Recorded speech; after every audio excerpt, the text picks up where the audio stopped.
Uh-oh. Transmission control system. Uh-oh. Welcome back to the Rural Vermonter YouTube channel. You might remember just 2 videos ago I said I hate Subaru. However, today I'm about to go buy a Subaru, so I'm a little bit of a hypocrite, but also I can't say no to a bad deal. Or to a good deal, excuse me.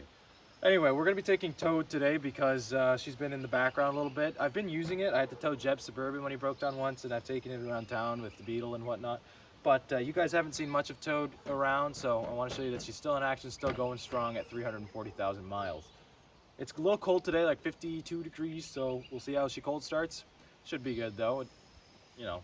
But anyway, this Subaru is $1,000. It's a 2010 Subaru Outback. Needs a bit of work, but I do think it's a very good deal. So we're gonna go head down to Heartland, Vermont and pick it up.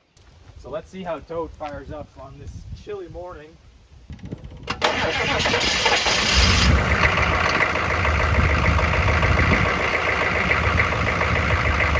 Honestly, she usually doesn't fire up that good. It's probably because I just drove it yesterday a bunch, so maybe it's still got a little diesel near its injectors or something. But hey, I'm not complaining.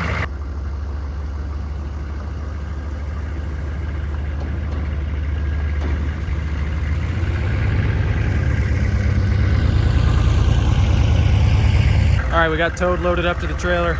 Heartland's not very far from me, so it's a quick drive down.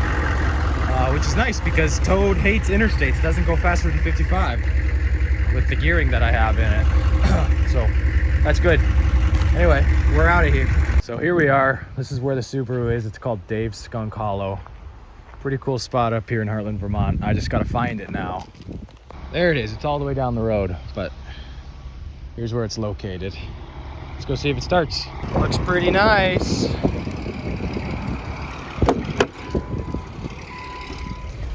Alrighty. Oh, it's already got a key in it too.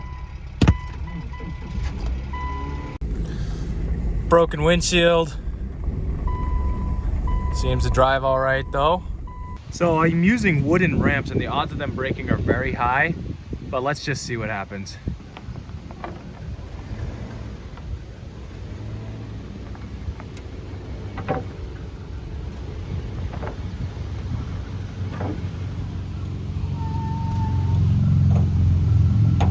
How about that? It almost looked like I knew what I was doing. Got her strapped up and we are out of here.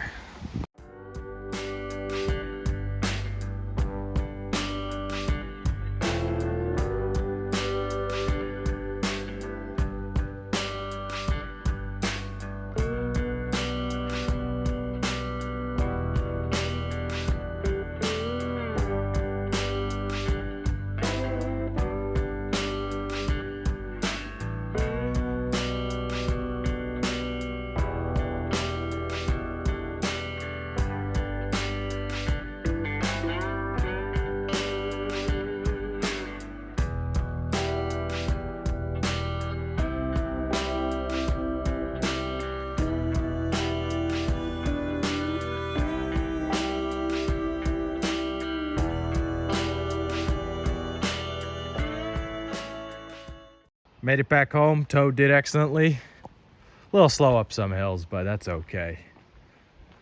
Here's the Subaru. We gotta unload it and take a better look at it, but I can definitely tell she's been around the block. It's pretty rough.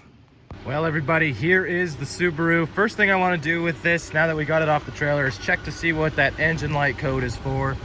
I didn't do this at the time of the sale because it doesn't really matter. It's still $1,000. A lot of you guys will ask, why don't you check it at the time of the sale? Well, it's not going to affect whether I buy it or not. It's still a good price, no matter what. So let's plug in my scanner. All right, I just have one of these small scanners, but they still tell you what the engine light code is. Okay.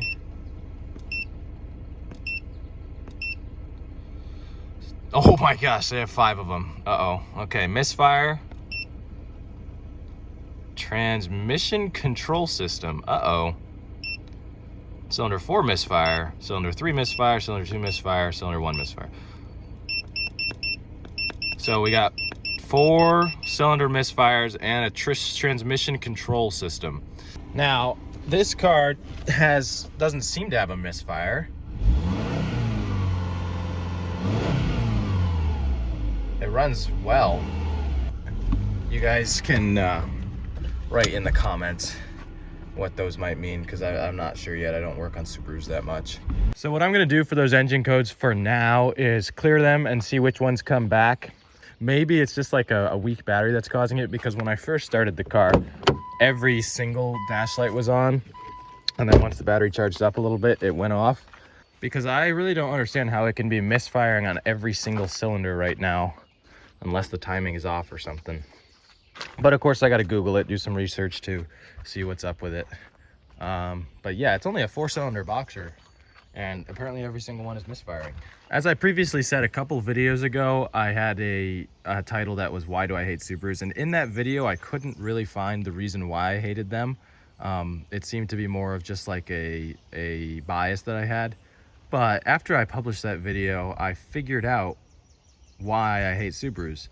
And it's mainly a lot of the people who drive them. It's not all, for sure. There are some excellent Subaru drivers, but a bunch of the comments were people clicking on the video and then commenting without watching the video, seeing that I didn't have anything to really hate on, and yet they still decided to flame me in the comments. And I realized, oh, this is why I hate Subarus, because all the drivers seem to think they're better than everyone else, and their opinion is the only one that matters. I am open to all opinions, and even in that video, though I hated Subarus, I gave them a chance, but some Subaru lovers just didn't watch and decided to comment anyway. So now I remember why I don't like Subarus. It's because the drivers think they're better than you. Also, the last Subaru I worked on was in very good shape. This one kind of proves that Subarus also have mechanical problems that make me not like Subaru that much as well. So it's only got 130-ish thousand miles, and the engine already blew up once, and then after the engine blew up, the trans went out. So I'm friends with the owner, and they had to replace the engine and the trans, and now they're still throwing codes again. All this cosmetic stuff is not Subaru's fault, it's the owner's fault. They just, you know, it was a car, and they're not one of the classic Subaru owners. They are very nice, but they just don't really care about cosmetics. They bought this car new, and they bought it to use it, and that's what they did. So I have no gripes about the cosmetics, but it is rough. They somehow have rust on the top of the hood. Every single body panel has scratches. Like, look at that. This is probably not going to buff out. The back is all dinged up too, missing that piece. Scratch dent, blowed out bumper. Not Subaru's fault. Mechanically wise though, I would say it is kind of Subaru's fault, because they did have this thing well maintained, and yet it still struggled. And also, not saying all Subarus are like this, but definitely a fair amount of them seem to have engines and transmissions going out when other brands don't seem to have those problems. I don't know if the new Subarus are better though. I'm still not flaming them yet. I'm just flaming the owners a little bit. Anyway, let's take this for a spin. There's my little gripe for you guys. Sorry if that was complainy, but I was just disappointed in my comment section. We can go take this for a spin though and see how it drives. Actually, before we take it for a spin, I gotta flame Subaru just a tiny bit more. These guys didn't live on a dirt road or anything, and yet it's a 2010. Look at the rust. Starting there. It's got a tow hitch on it, but that's only for the bikes and stuff. They didn't actually tow stuff with it. Underneath, it's pretty rusty. Yeah, it's not like this car went through the car wash a bunch, but it's definitely showing that Subi-Doos like to rust a little bit. That's all I have to say. We could take it for a spin. So you might be able to hear the brakes. Those need to be done, all 4 of them, and that windshield crack as well. Next video we'll take care of. These guys were only getting 20 miles per gallon in a little 4-banger. That's not good. But I've seen Subaru drivers get 27, so you can if you drive them well.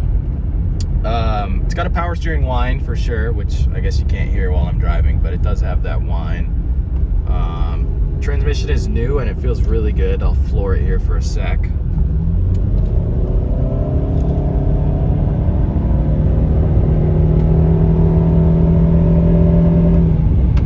Just not fast.